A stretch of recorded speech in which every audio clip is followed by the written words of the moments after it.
Magandang buhay again. This is just a continuation of our lesson, which is the array, and it's one-dimensional. Now, this is a two-dimensional array. So what is two-dimensional array? It is an array that we have considered up to now that are one-dimensional array, a single line of elements. As you can see, we can only use an array or one-dimensional array in a single line of elements, which means if we are going to use a one-dimensional array, we can have this kind of array and then this one. It is in a form of rows only. Often, data come naturally in a form of table, like for instance, a spreadsheet which needs a two-dimensional array, meaning to say that a two-dimensional array can accommodate a certain table, such as the lab book of multiple readings over several days, the periodic table, movie ratings by multiple reviewers, and each row is different reviewer and each column is a different movie, such as this one. If this is the table, we have columns and we have rows. That's a two-dimensional array. Two-dimensional arrays are indexed by two subscript. Remember, two subscript. In one-dimensional array, we only have one subscript. One for the row and another one for the column. Let's say, for instance, in this example, we have the first index is the reviewer. So we have this one. And the second index is a movie.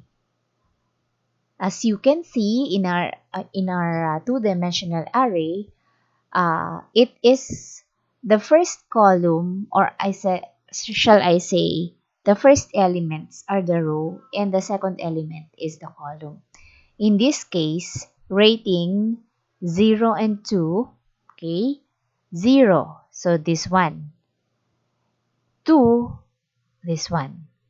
So if we are going to access it, it will give us this 2 as the result. Another one, rating 1. So we are pertaining to this 1. 3, we are pertaining to this 1. So the result would be 8. Did you get that? Now next, has a similarity with 1D arrays because each element in the 2D array must be of the same type, either a primitive type or object type. Subscriptive variables can be used just like a variable. Say for instance, this one. Array indices must be of type integer and can be literal variable or an expression. If an array element does not exist, the Java runtime system will give us array index out of bound exception. Have you encountered this kind of error? If not, you have to create your own so that you will be able to encounter this error. How will you declare 2D arrays? If we are going to declare a 2D array, we'll be using the local variable, let's say for instance, rating that references a 2D array. Again, on one-dimensional array, we have this one. The data type, the curly brackets, and the identifiers, like for instance, age. It is more different in declaring the 2D variables because we are using two kinds of square bracket that determines this one is for the rows and this one is for the columns. Declaring a field family that reference a 2D array of a gift card. Say for instance, private is another example of access modifier. As you all know, access modifier could be a public, private, or friendly, such as that one. And then this will be your identifier, the array to the arrays, and of course, this will be your field. Create a 2D array with three rows and four columns, and assign the reference a new array to a rating. So let's say, for instance, this is your row and this is your column. Shortcut to declare create a 2D array is this one. So always remember this. We have the data type, the square brackets, two square brackets, identifier is equal to new, and then data type, and then the size of the rows and the size of your columns. Let's proceed with this example. Find the average rating by the reviewer in row 2. In this example, we have an integer column is equal to 0, column is less than or equal to 3. It's because our column here is from 0 to 3. And then it says that we are going to sum up the rating for the second rows of your columns.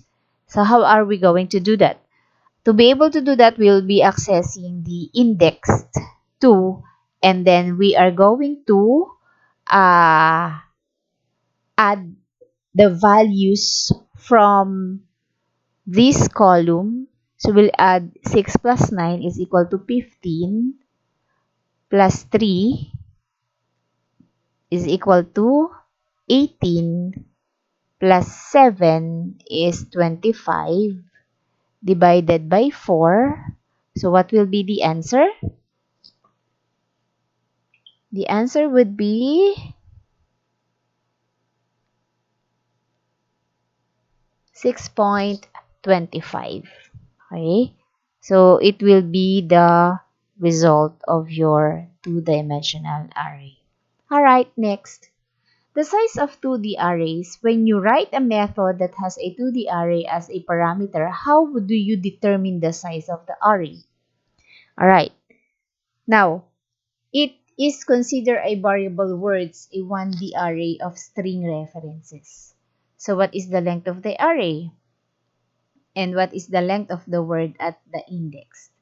So if this is this, that, what, this is only for, these are the words that being used in this one. So we could separate this with this one, and this for this one. Okay, 1 2 3 4. So that's the how will you determine the size of an array. To the array, alright, I'll go back. It's because, nakalimutan ko kasi, it's because in each element, we have to store certain value of an element.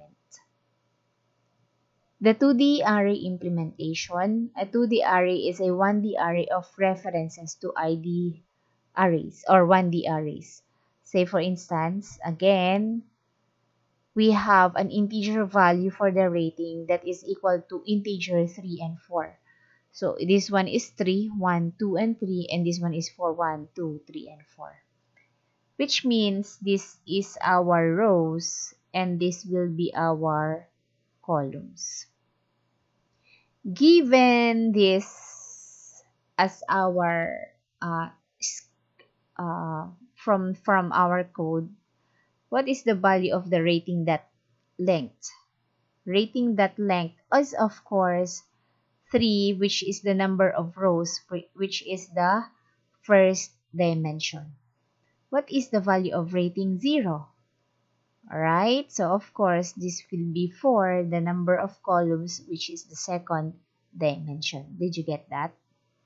Right, let's move on with example number 2. Find the number of ratings above the value of a parameter. So again, it says that we are going to count again yung rating with the number. Int count is equal to 0. So int row is equal to 0 is iterating that length. So this is the number of rows it pertains, the length here, since it talks about the rows. For column is equal to 0, rating 0 that length that talks about the number of columns. So what will be the answer? Again, it will give us, oh, we did not specify the values of these two array. That's the reason why uh, yung answer would be hindi niya ipapakita. It's because uh, we did not give or specify the value of an array. Next, print the average rating for the movie in a column 3. So it talks about the column 3 and the average rating of this. So for the movie, so it will give us add up and then divide nung sum nitong tatlong ito. Okay, that's the answer. So 7 plus 8, 15 plus 5, 20, divide, of course, 3, which will give us a average of 5 as well. The reg array, since a 2D array is a 1D array of reference to 1D arrays, each of these latter arrays can have a different length. Paano? We will be using initializer list. Now, in this case, ito kasi yung kagandahan kay 2D array. It's because you will be able to manipulate the data. Doesn't matter if the element is of the same size. It doesn't matter in a 2D. Hindi kagaya ni 1D na kinakailangan talaga na you have to be certain with the type. Now, in this case, if we are going to put it in a table, we have, let's say, this will be the rows. Row 1, this is the row 2.